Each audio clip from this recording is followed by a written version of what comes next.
if energy E, velocity V and time t are chosen as the fundamental quantities, the dimensional formula of surface tension is. By the way, ये question मैंने already लिया है, हमारा ये question already हुआ है, okay, but now I am going to use a different approach. मतलब मैं डेफिनेटली बोल सकता हूं कि सरफेस टेंशन को मैं एस बोल दूंगा, फिर मैं बोलूंगा कि S is proportional to E raise to X V raise to Y T raise to Z. फिर मैं सरफेस टेंशन के डायमेंशंस लिखूंगा, फिर मैं एनर्जी के डायमेंशंस लिखूंगा, मैं वेलोसिटी के डायमेंशंस लिखूंगा, रेज टू वाई करूंगा, टाइम के डायमेंशंस करके रेज टू जेड करने वाले हैं। फिर हमको पता है surface tension force upon length होता है, तो surface tension is force per unit length, okay. तो एनर्जी के डायमेंशंस पता होने चाहिए, m1 l1 t minus m1 l2 t minus 2, ये एनर्जी होता है raise to x। Velocity l1 t minus 1 होता है रेज टू y, और टाइम तो टाइम ही है रेज टू z। फिर फोर्स के डायमेंशन पता होने चाहिए, m1 l1 t माइनस 2, और नीचे और एक l है, राइट, गुड। तो ये l और ये l कैंसल होगा, फिर आप लिखोगे यहाँ पे m raise to x, l raise to 2x and t raise to minus 2x minus y plus z, right. फिर आप इक्वेट करोगे, आप बोलोगे सेम बेस तो पावर भी सेम, तो आप बोल दोगे x इक्वल टू 1 आ गया, ये y है by the way, correct. l raise to 2x plus y, 2x plus y, okay. So anyways, okay, तो फिर आप बोलोगे 2x plus Y is equal to 0, correct. तो यहां से आपको y मिल गया -2 सॉल्व करने के बाद। Of course y equal to -2x है, तो y x की वैल्यू 1 है, तो y की वैल्यू -2 आएगी। एंड देन लास्टली आप बोलोगे -2x minus Y plus Z equal to -2, फिर सॉल्व करोगे तो आपको z की वैल्यू मिलनी चाहिए -2। तो x1 y -2 z -2, therefore surface tension is equal to e raised to x मतलब 1, v raised to y मतलब -2 and t raised to z मतलब -2, मतलब ऑप्शन नंबर बी। ये था मेथड 1 जो हमने ऑलरेडी किया है, पहले भी ये क्वेश्चन हमने किया है। Method 2, method 2 is surface tension is force upon length.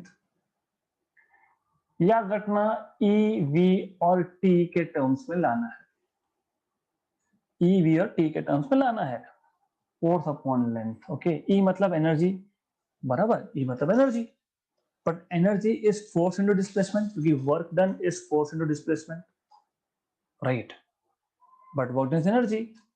तो what I will do is I will just adjust 1l multiply divide by length, simple. क्यों? क्योंकि ये F इंटू एल बन गया एनर्जी, नीचे आ गया एल स्क्वायर, मतलब एनर्जी तो आ गया कम से कम इक्वेशन में, okay, right. Since force into displacement length is energy, therefore S is equal to, अब मैं क्या करता हूं, अब मुझे जबरदस्ती का V एडजस्ट करना है। V क्या है, L अपॉन टी, और लेकिन हमारे पास एल स्क्वायर बचा हुआ है यहाँ पे, तो मैं ऐसा कर सकता हूं कि इसको मैं ऊपर और नीचे टी स्क्वायर से मल्टीप्लाई कर दूं, तो सिर्फ टी स्क्वायर एडजस्ट किया है क्योंकि टाइम भी लाना था ना, तो वेलोसिटी भी लाना है, टाइम भी लाना है, तो E अपॉन एल स्क्वायर। तो एक काम ऐसा करते हैं, काम थोड़ा कम कर देते हैं हम लोग। What we will do is this, ये जो है इसको ऐसा करेंगे, L square by T square into T square, ऐसा यहीं पे एडजस्ट कर लिया। क्यों? क्योंकि आ गया E L by T, length upon time is velocity, V square T square, हो गया एडजस्टमेंट, ई वी और टी आ गया। फिर सरफेस टेंशन आ गया E V raise to -2 T raise to -2, तो देखो वही ऑप्शन है, ऑप्शन नंबर बी। अभी आपको ये सोचना है कि कौन सा मेथड आप प्रिफर करोगे सॉल्व करने के लिए. Okay, which method do you want to go for?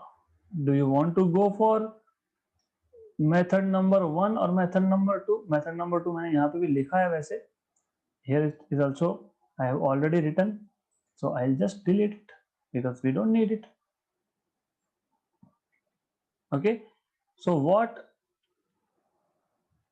I want to demonstrate here is it is not required that you keep on using dimensional analysis always. It is not required at all. ये method 2 था. Method 3 भी exist करता है. Okay, method 3 surface tension क्या है? Force per unit length. तो units की बात करता हूं. अगर मैं काम करता हूं क्वांटिटी एसआई यूनिट्स, ऐसा लिख लेता हूं.